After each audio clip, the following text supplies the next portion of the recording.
All right, we are coming at you live from the middle of my computer science 4 class, and we are going to discuss binary trees in a little bit more depth. We're going to keep learning some more things. In a previous lesson, we learned how to add to a binary tree, and we learned how to search to see if a binary tree contains something. I want to review that right quick because I think that's a really important concept.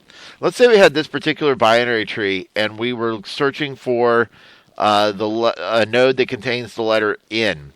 I want you to just look at how many elements we have in our binary tree. We have 1, 2, 3, 4, 5, 6, 7, 8, 9, 10, 11, 12. So if this was a linked list and we were searching to see if it contained the letter N, we could take up to 12 different comparisons or 12 different statements of dot equals, because they're not in any kind of order. But with the binary tree, I would say I'm looking for the letter N, so I would say N is greater than L. So that's one comparison, right? Then I would say N is less than Q, that's 2. Then N is greater than M, that's 3, and N is less than O, that's 4. And then, depending on how you want to count it, you might say it took us 5 because we found that it was equal to N. And I would argue further that that is the most amount of steps we could possibly take to find anything in this tree at all. And that's because of the log in runtime complexity for searching a binary tree. With every step that I take, now if this tree is not perfectly balanced, but if it's perfectly balanced, with every comparison I make, I'm eliminating half of the tree. And that's why it's important to have a tree balanced. If it's not balanced, then you're not eliminating anything. It just becomes a linked list. So that's why it's O log n. It's O log n the add, but it's also O log n the search. So very fast search, a little bit slower add, but not too bad. All right, what I want to talk today is about traversing the tree.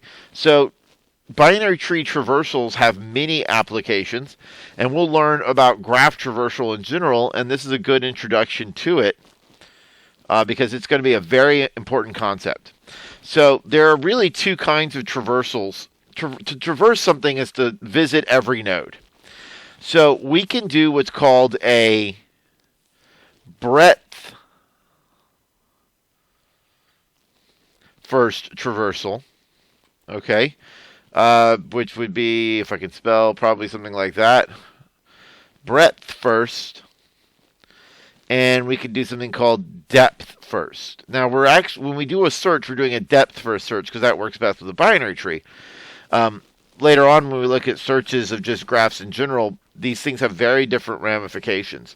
So, for example, if I was going to search this tree in a breadth style, I would start here and move like this, and I would check everything connected to L, then check everything connected to C, then everything connected to Q, everything connected to U, so that I'm searching all of my neighbors. Whereas a depth first, I'm starting at L and I'm going down. And because of the nature of the binary tree, we search depth first. So, breadth first traversals is what we're talking about today. So we have breadth first searches and we have breadth first traversal and depth first traversal. So I want to start with depth first. And I want to look at 3 algorithms for it. We have pre-order, in order, and post order. So pre-order is a way of traversing the tree where you visit each node before you move down. So the way I always describe it is, imagine that you're starting right here on the left-hand side of this node at the root. So there we are. This is our little traversal person. And the rule is we cannot cross one of these lines. And for pre-order, we're saying we're going to touch each node on the left-hand side. That's how we're going to visit it. So my pre-order traversal would start with an L, because I start there and I can touch it. Then I come over here and I have to go this way. I always go to the left. Then I come over here and I can touch a C on the left. Then I come over here and I can touch an A on the left. Now after I've done that, I have to keep coming around, keep working my way around, and I can touch F on the left. Then I can touch E on the left. And I keep working my way around and I can touch Q. And then M, O, N, then P, then I can touch Q, U, and then W, and then that's that's it, because I've visited everything else. So that's the pre-order traversal. Now what I want to do is I want to look at in-order traversal, and we'll see that we get a slightly different situation. So I'm just going to kind of start over. Let me get a clean slate here. I don't want to be playing around with that. So we'll just, there we go, through the magic of copy and paste. All right, so that was pre-order at the top. We're going to now do, I'll do it in blue, we're going to do in order. Now, this is the same rules. We're always going to start here on the left of the root node. And we cannot cross one of the black lines, and we work our way around this circle. But with in order, we have to touch in bottom. So we have to touch the bottom of the node. So I can't touch the bottom of the node L without breaking a rule, because I'd have to go through a line. So I'm going to go around here. I still can't touch C. But hey, I can now touch A. Keep working my way around. C. Can't touch the F because I'd have to go through a line to touch the bottom of it. Then I got E, F, L, M, N, O, P, Q, U, W. Now, if you look at this, though, you'll notice something interesting about in order. In order traversal gives us a list of nodes that are in order. It's alphabetical. It's in the order of the binary tree. So that's an application of the in-order traversal right there, is to get the elements of the binary tree returned in order from, however your sorting algorithm, your sorting rule is, most likely least to greatest, or alphabetical. But each one of these traversals have their different applications in different situations. And they're just plain fun. All right, now we're going to do post order. So the post order traversal, same thing. We're going to start on the upper left hand, just to the left of the root node. But with pre-order, we could touch a node on the left. In order, we touch the node at the bottom. Post order, we have to touch on the right. So I can't touch any of these things till I finally get to A. And I can't touch any of those till I can touch the right-hand side of E. Then I can touch F, then C. I can't do any of those things till I can get N, P, O, M, W, U, Q, and L. You'll notice that post order will always end on the root. Pre-order will always begin with the root. In order will always be in order, and we'll start with the furthest left node. All right, so now you've got a pictorial representation of how they look. The breadth first search, let's take a look at that next.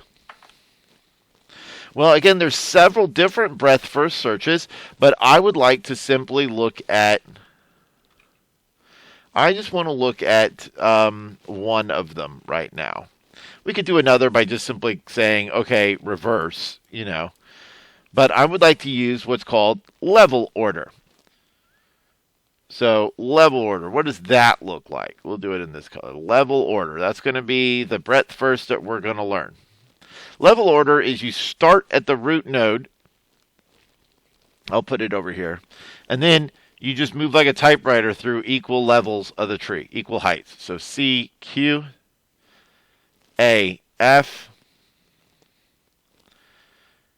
M, U, E, O, W, N, P. That's level order. In today's lesson, though, we're going to work on implementing the algorithm for pre-order, in-order, and post-order recursively. And in our subsequent lessons, we'll look at doing pre-order, in-order, and post-order iteratively. So I'm going to get rid of all of this. We're going to go back to it. So here's the code, the algorithm, if you will, for pre-order, post-order, and in-order.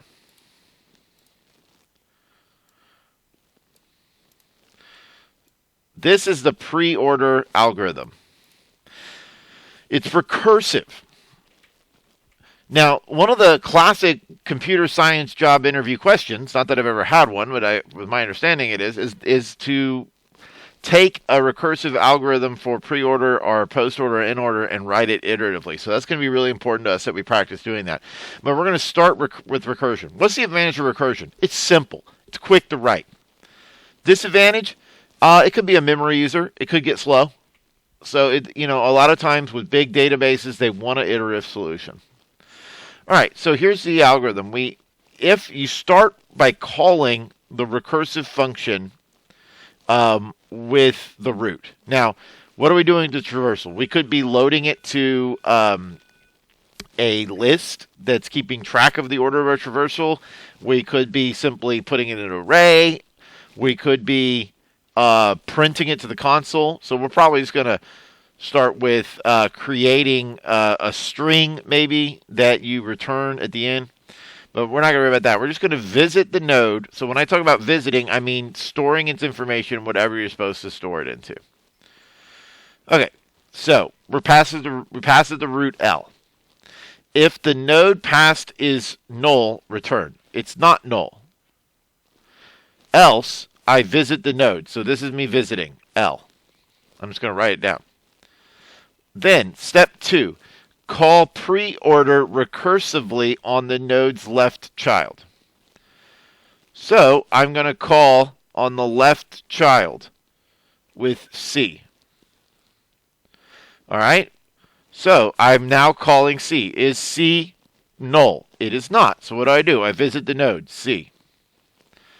Then I call pre-order recursively on the node's left child. So what's the node's left child of C? A. Is A null? Remember, I'm going back each time recursively. Is A null? No, it's not. So what do? I visit the node. So then what do? Step 2, I call pre-order with the node's left child. The left child of A is null. Okay, now I go back to my code again. If node passed as a parameter is null, return. It is null. So I return. When I return, I come right back to this point, the end of step 2 from A. So now I call pre-order recursively on the node's right child. So I'm going to call it on the right child. Okay, that's null as well. So now I'm done with A. After being done with A, I'm going to go back up the recursion tree. What was the thing that called A? C. So I just completed step 2 for C. Now I do step 3, call pre-order recursively on the node's right child. So I call with an F. It's not null. I visit the node. I call recursively on the left E. And I'm just going to take this back to L. I'm not going to go through the whole thing because recursion can be kind of exhausting. Okay, at this point, we're going to call it on E's left node is null. It'll come back. We'll call it on E's right node. It's null. We'll come back to F. It'll call it on F's right node. It's null. And then we're done with F. C, we've already called both 2 and 3. Neither one of them were null. We go back, and now we're on L. We just finally finished L's line 2, and we finally call L on the right. And we visit Q. And this pattern continues. So it's a matter of visiting and diving left and then diving right. So we visit, go left. Go left, it's null. So I go right. Go left. Go left, it's null. Go right, it's null. So I'm back to O, go right.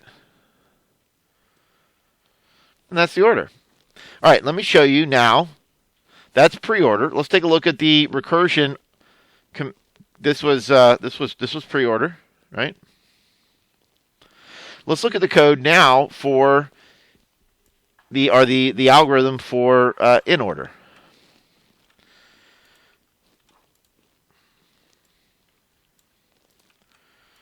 There's in order. So if you probably have to look pretty hard to find the difference. Starts with that same thing. You know, if the node that you're get as a parameter is null, you return. But now look, it says call in order recursively on the left. We're going to do that before we visit the node. So if we start at the root, we go, okay, go left, go left, go left, it's null, come back, visit now. Go right. So we go left, we visit, then we go right. It's null. We come back to C. We visit. We go right. F. We go left. E. We go left. Null. Come back. Visit. Go right. It's null. Come back. F. Visit. Go right. So that's the idea. It's about going left, visiting, then right. Now post order. I bet you have probably somewhat of a guess at what post order looks like. Any guess, right? Let me get some more room here. Here is post order. In the post order, you go left, then you go right, and then you visit the node. So let's see how that would work, right? Again, it's recursion. Later on, we'll do this iteratively, and we'll be able to trace it a little bit easier. But so instead of visiting, we go left. We go left. Okay, and then we go left, that's null. So we go right, it's null. So then we visit A. We come back. We go right. We go left. We go left, it's null. We go right, it's null. We visit.